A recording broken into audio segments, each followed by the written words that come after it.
You're listening to the Democratic Voice of Burma. This is DVB English News. I'm Joe. In this week's briefing, UN states that brutality of crimes in Myanmar has increased. Special Envoy on Myanmar visits Naypyidaw. Economist expects more inflation due to China border closures. 1 year on since the launch of Operation 1027. Plus, the Special Advisory Council for Myanmar on International Advocacy. Lead investigator at the Independent Investigative Mechanism for Myanmar, Nicholas Kamungjan, spoke at the UN on Tuesday. He said that war crimes are continually being committed in Myanmar. Unfortunately, very regrettably, the frequency and the brutality of crimes in Myanmar has only increased in the past year. We particularly took note of the increase in aerial attacks, which are impacting largely the civilian population and creating terror among the population. That was Nicholas Kamungjan, the head of the Independent Investigative Mechanism for Myanmar. Kamungjan added that the IIMM has opened new investigations into human rights abuses in Sagaing and Magway regions, as well as Kachin and Shan states.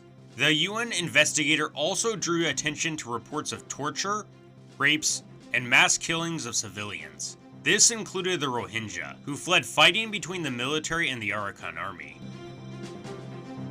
The UN Special Envoy on Myanmar, Julie Bishop, said that she met with Min Aung Hlaing in Naypyidaw, but did not specify which date the meeting took place. She added that she has met with the National Unity Government, the National League for Democracy Party, and ethnic armed groups. Bishop criticized both the military and resistance groups for having a zero-sum mentality towards Myanmar's conflict. Bishop met with China's Foreign Affairs Minister Wang Yi in August. She has vowed to work with the Association of Southeast Asian Nations to help implement its 5-point consensus. It calls for an end to all violence and dialogue between the military and the resistance.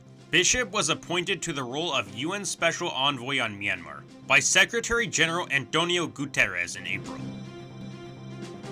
Jared Bissinger, a development economist who has spent the last 15 years specializing in Myanmar's economy, spoke to DVB.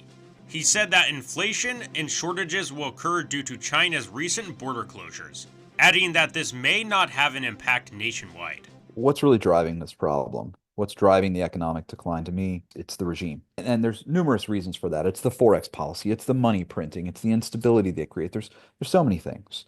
I don't see the avenue through which they fix it. I don't think it's a technical issue. I don't think they can change some policy at the central bank or reduce their licensing of trade and all of a sudden people are going to feel, oh, okay, I trust this regime.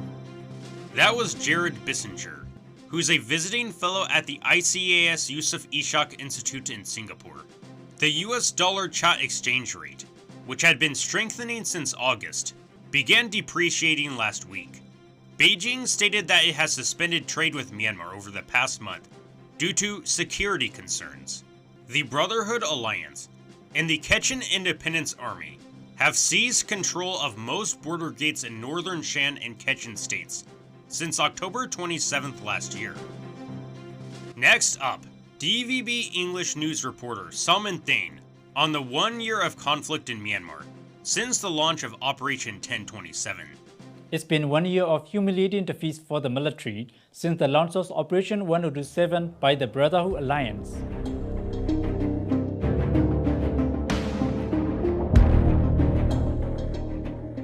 DVB data states that 85 towns nationwide are controlled by resistant groups who opposed the 2021 military coup.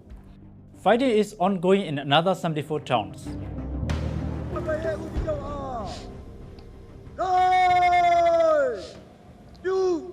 The region in Naypyidaw, which seized power after the coup, has stable control of 98 towns and cities, including all state and regional capitals. The Myanmar National Democratic Alliance Army took control of Lashio, the largest city in northern Shan State, on August 3rd. This was the first time in Myanmar's history that a regional military command headquarters was captured. The MNDAA seized the Kogan Self-Administrative Zone on January 4th. The Myanmar-China border towns of Chinshui-ho, Mungu, and Pensang were taken from the military in the last 3 months of fighting. The Ta'an National Liberation Army controls the Pelon Sub-Administrative Zone and Namkan in northern Shan. Its biggest victory was taken the ruby mining hub of Mogo in the Mandalay region. It's a major source of revenue for the region. The Brotherhood Alliance, along with the People's Defense Force, almost control the entire route from Mandalay to Muse at the border of China. This is one of Myanmar's most vital trade routes. On the other side of the country, in Rakhine State, the Arakan Army has made rapid gains since it launched an offensive on November 13 last year. The AA has seized 10 out of Rakhine's 17 townships, including the Myanmar-Bangladesh border town of Buthidaw. It also has changed its Palawa township under its control. This is one of the major terminals for the Kalajan multi-modal transport project. This is an investment project that seeks to connect India to the Rakhine State capital, Sitri. The AA is now closing in on the Western Military Headquarters in Ant Township, which is 320 kilometers southeast of Sitri. That was DVB English News reporter Salman Dane. The Special Advisory Council for Myanmar coordinator, Isabel Todd, joined us in the DVB newsroom. She discussed international advocacy on the Myanmar crisis.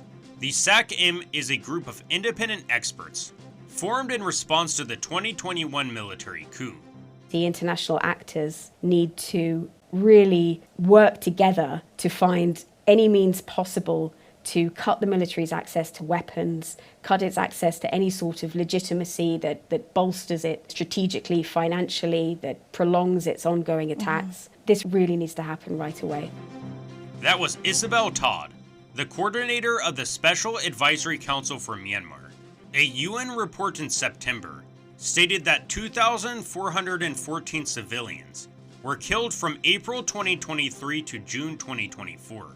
This amounts to an increase of 50% versus the previous reporting period, according to the UN.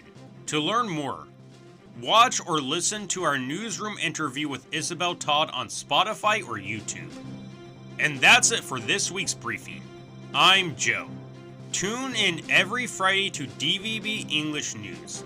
Listen on Apple Podcasts, YouTube Music, or Audible. We are available wherever you get your podcasts. And subscribe to the daily briefing newsletter for the latest on what's happening in Myanmar. Find it on our website english.dvb.no. DVB English News is on X, Facebook, Instagram, Threads, and TikTok. Subscribe to us on YouTube. Thanks for listening.